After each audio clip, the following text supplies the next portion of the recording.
So I finished A Sister's All You Need, and before you get on my tail about me finishing this anime, let me explain. In early 2021, it was around 3 a.m. on a Saturday night or something, and I was having difficulty sleeping, and with that came my brain completely in drunk mode. I wasn't thinking straight, and anything could have happened that night, and I would have forgotten about it the next day. However, I somehow ended up watching the first episode of this god-awful anime, and now, almost a year later, I watched the other 11 episodes, and I thought I'd give you guys multiple reasons as to why this show is just completely god-awful. I typically wouldn't tell you guys to not watch a show, even an anime like Beyond the Boundary, my most hated anime of all time. I wouldn't tell someone to completely ignore it, but this is that one exception. This is the weirdest and quite frankly almost the worst anime I've ever seen. But there are a few things I can appreciate to an extent as an optimist, so Beyond the Boundary is still my least favorite. But A Sister's All You Need is one anime I just cannot suggest to anyone. Let me explain. So first, let me go over the pros, because there are a few pros. I can name a few pros. Firstly, it's the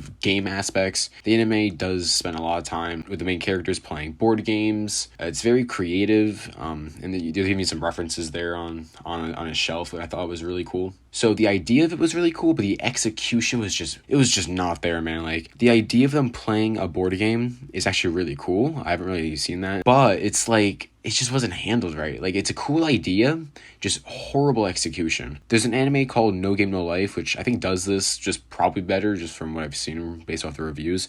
Secondly, it does downplay writers slash editors, which I think is actually a good thing to bring up, because yeah, at the end of the day, the profession isn't the most lucrative, and it just isn't easy at times. I can actually understand some of the characters' withdrawals throughout the episodes, and I thought that was pretty nice they actually brought up. Thirdly is Miyako, which was this character. Honestly, she was just the best. She was the reason I didn't completely hate this anime. Overall, she had good standards. She wasn't weird. We'll get to that in a bit. Her potential and just overall her dreams for her career. All of her non-college friends are obviously there to have a career in the whole writing space, and she's kind of interested in it, but she wasn't really sure what she was going to do. So I thought that potentiality was actually really good. I was actually kind of hyped, and I wish they went more with that, but they didn't. Also, the crushing with Haruto and Miyako, I really wish they went more in depth with it. Like, they kind of just made it so Haruto was had a crush on her, but he saw that she was in love with the main character, but he knows that she was in love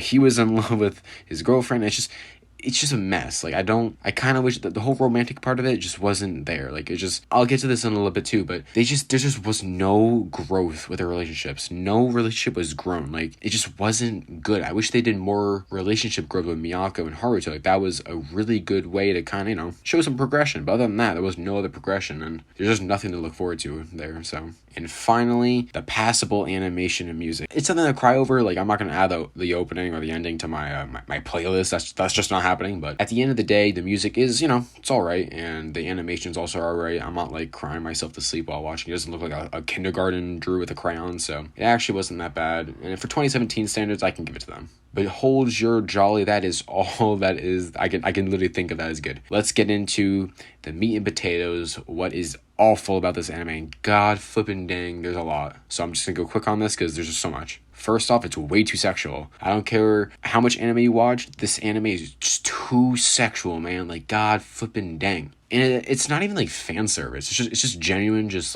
over sexualizing everything. I just do not understand why that was needed whatsoever in our writing story. Secondly, all these characters are literally weirdos. Like, the only non-weirdo character is Miyako, which even then it's like, I mean, they kind of pushed her, but whatever. Literally, the MC had a weird little girl fetish, which I don't even want to get into. His girlfriend had this weird naked obsession with being naked. I have no idea. Like, just the obsessions of these characters, it's just so creepy and just weird. And the worst part is how everyone approves of it. Like, you have like, what do you call it? You have the MC's brother just being, oh, that's fine, who cares? You have Haruto just, who cares? You have mother flipping Miyako saying, oh, who cares? Like, no, that's kind of creepy. Like, don't accept this. This is weird. I feel kind of uncomfortable when it's just approving and just creepiness and just weirdness that really just shouldn't. Like, listen, you can have your opinion, but I just don't think the MC having a fetish for little children is something to praise. I don't know. That's just me though. Next, I kind of already said this, but some parts are just so grotesque, and it kind of goes to the sexual parts. But Jesus Christ, there are so many parts where I was actually like, I was gonna gag, but like I felt kind of uncomfortable. Like this anime literally has the worst intro, like the worst intro to any anime I've ever seen. It's disgusting. Like Jesus Christ, do not watch this when you're eating like something. Oh my god. I can't already mention this as well, but there's just no relationship growth. That part I really was not like happy about, because you have 12 episodes of these characters, have some growth, and the only growth was Miyako, and I really wasn't appreciative of that. This next one's kind of small, but I'm just gonna mention it anyway. Why the flip at the end was the brother like saying how he has to tell the truth? I don't see a reason why you would do that. Like the only reason I could see is just so you can trust each other, blah blah blah. But like with how serious he is for his obsession, for your own safety, I